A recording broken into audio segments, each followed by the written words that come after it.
क्रियाकलाप 5।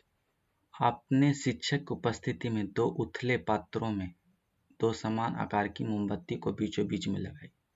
तो ये दो पात्र लेना है और पात्र में मोमबत्ती लगाना है पहले बीचों बीच में, दोनों का आकार बराबर होना चाहिए। हम मोमबत्तियाँ को जलाएं। हम दोनों मोमबत्ती को क्या करना है, जलाना है। जैसा चित्र 17.5 में दर्शाया गया है के अनुसार प्रत्येक मोमबत्ती के ऊपर एक गिलास उलट कर रख दीजिए और प्रत्येक मोमबत्ती के ऊपर एक क्या रख दीजिए, गिलास रख दीजिए। ध्यानपूर्वक देखिए कि जलती हुई मोमबत्ती और गिलास के अंदर पानी की सतह में क्या परिवर्तन हुआ। तो जलती हुई मोमबत्ती और पानी की सतह में क्या परिवर्तन हुआ, तो पानी की सतह में क्या परिवर्तन हुआ। क्या मोमबत्तियाँ जलती रहती है या बुझ जाती है, तो मोमबत्तियाँ बुझ जाती है। कुछ देर चलती है उसके बाद बुझ जाती है। यदि बुझती है तो कौन पहले बुझती है, दोनों बराबर समय से ही ये बुझती है। मोमबत्ती का जलना निश्चय ही वायु में उपस्थित ऑक्सीजन के कारण संभव है। मोमबत्ती क्यों जलती है, इसमें तो पहले से वायु है। गिलास में तो जहाँ भी खाली जगह रहता है वहाँ वायु रहता है। तो वायु के रहने के कारण जब गिलास में वायु था, वायु में ऑक्सीजन था, ऑक्सीजन के कारण ही कोई चीज़ वस्तु जल पाती है। तो जलने के कारण यही, इससे हमको ये पता चलता है कि वायु में ऑक्सीजन होता है। क्या भिन्न भिन्न लंबाई के दो गिलास लेने से आपने अवलोकन में कोई अंतर पाया। अब दो भिन्न भिन्न लंबाई के, अलग अलग लंबाई के गिलास ले लेंगे तो अंतर होगा, क्योंकि अलग अलग गिलास में एक गिलास जो लंबा गिलास रहेगा उसमें ज़्यादा वायु रहेगा, तो ज़्यादा वायु रहेगा तो उसमें ज़्यादा ऑक्सीजन रहेगा। और ज़्यादा ऑक्सीजन रहेगा तो इसके कारण क्या होगा कि ज़्यादा ऑक्सीजन के कारण हो जाएगा कि ज़्यादा देर तक मोमबत्ती जल पाएगा। और यदि छोटा गिलास रहेगा तो उसमें कम समय तक चलेगा। Carbon dioxide. एक पात्र में पानी में चूना डालकर हिलाइए। एक पात्र कहने का मतलब कोई बर्तन लेना है, उसमें हमको चूना को डालकर उसे घोलना है, चूना को हिलाना है। इसे कुछ देर पड़े रहने दीजिए और चूना को घोलने के बाद क्या करना है, उसको कुछ देर छोड़ देना है। आप फिर निथार कर ऊपर के साफ जल को दूसरे पात्र में डाल दीजिए। तो आप छोड़ दीजिएगा तो जो भारी चूना होगा जो नीचे बैठ जाएगा और ऊपर में हल्का उजला कलर का हल्का उजला रंग का चूना का पतला घोल निकल जाएगा। उसे को हमको निथार के ऊपर से निकाल लेना है। एक कांच की नली की सहायता से इस पात्र को में जल को में फूकिए। अब कांच की नली एक लेना है और उससे हमको इसी जल में, मतलब जो पानी हम निकालें उसमें हम फूकना है। तो यह चूना जल दूधिया रंग का हो जाता है। तो ये चूना जल पहले दूसरे कलर का था जो अब दूधिया रंग का हो जाता है। यह क्रिया सांस में छोड़े जाने वाली वायु में उपस्थित कार्बन डाइऑक्साइड के कारण होती है।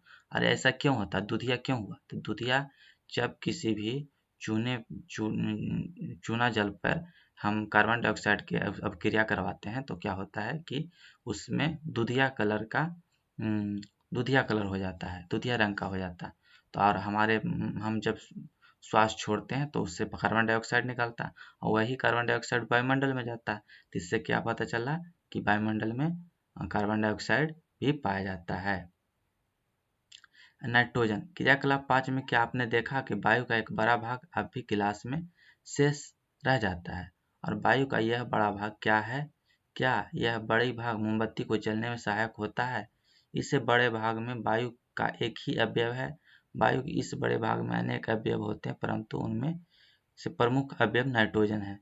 यानी जब आपने क्रियाकलाप 5 में जब मोमबत्ती को जलाया तो मोमबत्ती को जला तो उससे ऑक्सीजन खत्म हो गया, उसमें कार्बन डाइऑक्साइड बन गया, लेकिन उसके अलावा भी उसमें वायु था। तो वायु क्या था, तो वायु था, नाइट्रोजन था। से सभी और नाइट्रोजन के अलावा भी बहुत चीज़ होते हैं लेकिन उनकी मात्रा कम होती है। से सभी अवयव नगण्य मात्रा में होते हैं। नाइट्रोजन की मात्रा वायु के में लगभग 4/5वां भाग होती है। नाइट्रोजन की मात्रा कितनी होती है, जितना वायु रहता है उसके 4/5 भाग, यानी कहने का मतलब 4/5 भाग रहता है। 4/5 भाग कहने का मतलब रहता है 78% लमसम, मतलब लगभग नाइट्रोजन वायु में पाया जाता है। धूलकण। अपने विद्यालय घर में धूप वाला एक कमरा खोजें। सारा दरवाजा तथा खिड़कियां बंद करें तथा पर्दे आदि डालकर कमरे को पूरा अंधेरा कर दें। यानी कि एक रूम खोजना है जहाँ धूप आता है और उसको पूरा अंधेरा कर देना है। जिस दिशा से सूर्य का प्रकाश आ रहा है उस ओर से दरवाजे या खिड़की को बिल्कुल थोड़ा सा खोलें जिससे सूर्य की प्रकाश की पतली झिर्री छेद द्वारा कमरे में अंदर आ सकती। जैसे कि जो एक खिड़की से थोड़ा बहुत मतलब थोड़ा सा सूर्य का प्रकाश होना चाहिए, पतली से सूर्य का प्रकाश आना चाहिए, उतना ही खुला रहना चाहिए। तो उतना खुला रहता है तो अंदर आती हुई सूर्य किरणों को सावधानीपूर्वक उसको सावधानीपूर्वक अब देखिएगा तो उसमें अब देखिएगा कि ढेर सारा धूलकण हिलते डुलते दिखता है उसमें सूर्य की प्रकाश सूर्य की किरणों में। तो इससे हमें पता चलता है कि वायु में वायु में धूलकण भी पाया जाता है। क्या आप यह देखते हैं कि सूर्य की किरणों में कुछ छोटे छोटे चमकीले कण तेजी से घूम रहे हैं? ये कण क्या है? ये कण धूलकण है। आप अपने घर में कागज का एक टुकड़ा तेल ला के कोने में रख दें। एक दिन बाद उसे ध्यानपूर्वक हैंड लेंस से देखें, क्या तैलीय सतह पर धूलकण चिपके हुए दिखाई पड़ते हैं? आप तेल को छोड़ दीजिए। ऐसे भी आप लोग देखते हैं कि हम लोग देखते हैं कि जब कुछ दिन तक रूम को बंद रखते हैं या रूम में कोई भी नहीं रहता फिर भी अचानक रूम गंदा हो जाता है। क्यों? क्योंकि धूलकण से रूम गंदा हो जाता है। और ऐसे यहाँ क्या करना है कि एक कागज के टुकड़े में तेल लगा करके एक कोने में रख देना। कोने में रखने से क्या होगा कि थोड़ा दिन के बाद 1-2 दिन के बाद देखना है कि उसमें धूल चिपका हुआ है कि नहीं, तो उसमें धूल चिपक जाता है। सर्दियों में अपने पेड़ की पत्तियों को छनकर आते हुए सूर्य के प्रकाश को देखा हुआ जिससे धूल कर नाच करते प्रतीत होते हैं। जब पेड़ के पत्ती से जब धूप सर्दी के मौसम हम लोग को दिखता है तो उसमें भी धूलकण दिखता है। यदि यह दर्शाता है कि वायु में धूलकण की उपस्थिति होती है। इससे पता यह क्या क्या पता चला कि वायु में धूलकण भी होता है। वायु में धूलकण समय तथा स्थान के साथ बदलते रहते हैं। अब जहाँ ज़्यादा धूल उड़ेगा वहाँ ज़्यादा धूलकण होगा, जहाँ कम धूल उड़ेगा वहाँ कम धूलकण होगा। जैसे कि जहाँ उद्योग रहेगा, जहाँ सड़क रहेगी वहाँ ज़्यादा धूल उड़ेगी तो वहाँ ज़्यादा धूल रहेगा। अब जहाँ मतलब कि स्वच्छ वातावरण होगा तो वहाँ कम धूल रहेगा।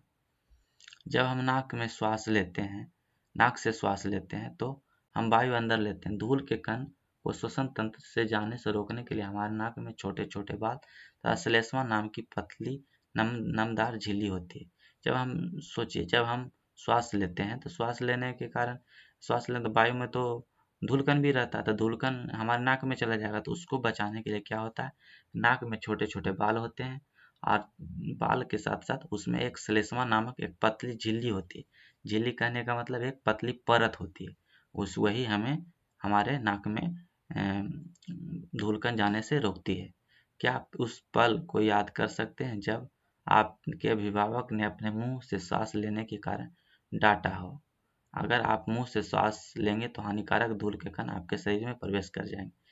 क्या होता है कि जब हम लोग कभी कभी नाक बंद कर मुंह से श्वास लेते हैं, उससे क्या होता है कि मुंह से श्वास लीजिएगा तो मुंह में तो हवा को छनने का कोई चीज़ रहता है नहीं, तो हवा में छनने का चीज़ नहीं रहता है। तो हवा में धूलकण जो है हमारे मुख में चला जाता है जिससे कि हमें परेशानी होती है, हमें बीमारी हो सकती है।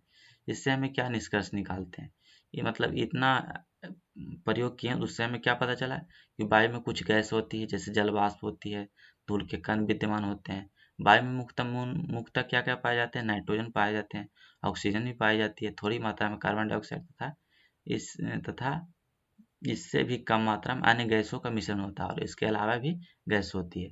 तथापि वायु की संरचना में स्थानीय भिन्नता हो सकती है। अब फिर भी ये फिक्स हर जगह नहीं है, कुछ कुछ भिन्नता होती है। जैसे जहाँ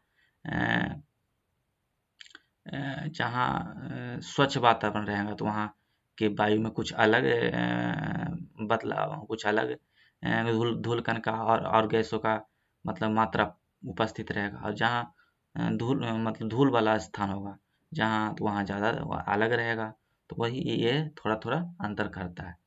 वास्तव में ये दोनों गैस मिलकर वायु का 99% भाग बन जाते हैं। नाइट्रोजन और ऑक्सीजन दोनों मिलकर कितना 99% भाग, और 1% भाग में कार्बन डाइऑक्साइड और अन्य गैस भी पाए जाते हैं। पानी तथा मिट्टी में रहने वाले जीवों और पौधे को ऑक्सीजन कैसे मिल पाती है? तो पानी तथा मिट्टी में रहने वाले जीवों को पौधे को ऑक्सीजन कुछ ऑक्सीजन जो होता है जो कि मिट्टी में जो छेद होता है यानी मिट्टी में जो खाली स्थान होता है उसमें ऑक्सीजन रहता है, उससे श्वास ले पाते हैं। और पानी में भी ऑक्सीजन घुल जाता है, उससे भी श्वास लिया जाता है। तो जो जलीय जीव हैं वो पानी में घुले जो ऑक्सीजन से श्वास लेते हैं। बीकर या परख नली में थोड़ा पानी लीजिए, धीरे धीरे गर्म कीजिए। पानी के उबलने से पहले सावधानी पूर्वक पात्र के अंदर के सतह को देखिए। क्या आप छोटे छोटे बुलबुले इससे चिपकते हुए देखते हैं? ये बुलबुले पानी में घुली हुई वायु के कारण बनते हैं। अब आप पानी गर्म करते हैं तो घुली हुई वायु बुलबुले के रूप में बाहर आती है। आप पानी को यदि गर्म करते हैं तो पानी वाष्प में परिवर्तित हो जाता है और अंततः उबलने लगता है। जब हम लोग गर्म करते हैं, खाना बनते समय भी हम लोग जब सब्जी बनाते हैं तो सब्जी में जब पानी डालते हैं तो पानी डालने के बाद उसमें हल्का हल्का बुलबुला जैसा बनता है। बुलबुला, तो बुलबुला क्या है? तो बुलबुला है जो कि पानी में जो हवा में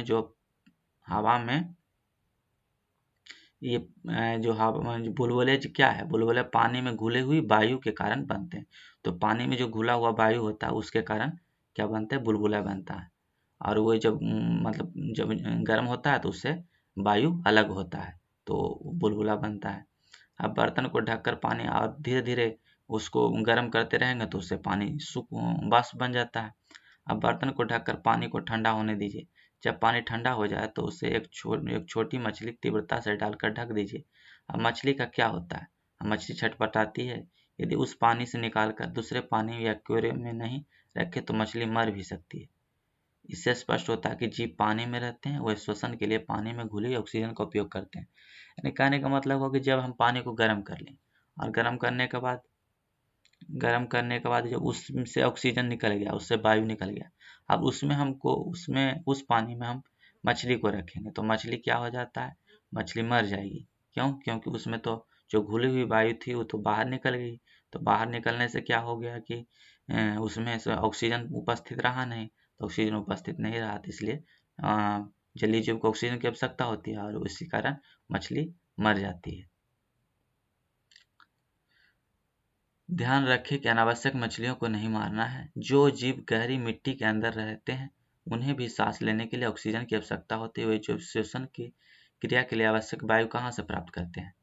एक बीकर या कांच का गिलास में सूखी मिट्टी का एक ढेला लीजिए। एक बीकर लेना है या कोई भी कांच का गिलास या कोई भी बर्तन लेना है, उसमें मिट्टी का ढेला लेना है। इसमें पानी डालिए और अवलोकन कीजिए कि क्या होता है। क्या आप मिट्टी से बुलबुले निकलते हुए देखते हैं? बुलबुले का संकेत करते हैं क्या करता है कि मिट्टी में वायु होती है। जब हम लोग ढेला रख देते हैं, ढेला उसे मिट्टी का जो टुकड़ा होता है उसको हम रख देंगे बर्तन में और उस पर जब पानी डालेंगे तो उससे बुलबुला निकलता है। बुलबुला निकलने का मतलब क्या हुआ कि बुलबुला जो है हवा जो होता है मिट्टी में उपस्थित होता है। जब मिट्टी के ढेले पानी डालता है तो उसमें विद्यमान वायु विस्थापित हो जाती है। विस्थापित करने का मतलब हट जाती है, जो बुलबुले के रूप में दिखाई देती है। मिट्टी के अंदर पाए जाने वाले जीव एवं पौधे की जड़ें श्वसन के लिए इसी वायु का उपयोग करती है। और पौधे के जड़ और मिट्टी में कुछ जो जीव जंतु होते हैं जो मिट्टी में रहते हैं उनको भी श्वास के लिए वायु इन्हीं मतलब कि इन्हीं जो ये वायु होता है वो मिट्टी के छिद्र में जो पाया जाता है उसी से लेते हैं श्वास। इन छिद्रों के द्वारा वायु के अंदर व बाहर जाने के लिए जगह उपलब्ध हो जाती है। और लेकिन जब भारी वर्षा होती है तो इन छिद्रों एवं मांदों में वायु की जगह भर जाता है। वायु की जगह भर जाता है। इसी स्थिति में जमीन के अंदर रहने वाले जीवों को सांस लेने में जमीन पर आना पड़ता है। जब बारिश होती है तो ये छिद्र क्या होता है कि पानी से भर जाता है। तो पानी से भर जाने के कारण होता है कि यहाँ जो वायु उपस्थित होती है तो वायु हट जाती है। तो जो भी जीव जंतु मिट्टी में रहते हैं उन्हें अब वायु रहेगा नहीं तो श्वास ले नहीं पाएंगे, तो वो श्वास लेने के लिए बाहर रहते हैं। यही कारण है कि केचुए केवल भारी वर्षा के समय ही जमीन से बाहर रहते हैं। केचुआ जमीन में रहती है लेकिन जब वर्षा होता है तो बाहर आ जाती है। क्या आपने कभी यह सोचा है कि सारे जीवों द्वारा ऑक्सीजन का उपयोग करने के बावजूद वायुमंडल में ऑक्सीजन समाप्त क्यों नहीं हो जाता है? वायुमंडल में ऑक्सीजन की संतुलित मात्रा को बनाए रखता है। यह भी सोचने की बात है कि हम जब सभी लोग ऑक्सीजन लेते हैं फिर ऑक्सीजन समाप्त क्यों नहीं हो जाता है? तो ऑक्सीजन समाप्त इसलिए नहीं हो जाता कि ऑक्सीजन जो है पेड़ पौधे श्वास के रूप में पेड़ पौधे जो लेते हैं वो कार्बन डाइऑक्साइड लेते हैं और ऑक्सीजन छोड़ते हैं, जबकि हम लोग जीव जंतु जो है ऑक्सीजन लेते हैं और कार्बन डाइऑक्साइड छोड़ते हैं। तो वही संतुलन दोनों के बीच में बना रहता है।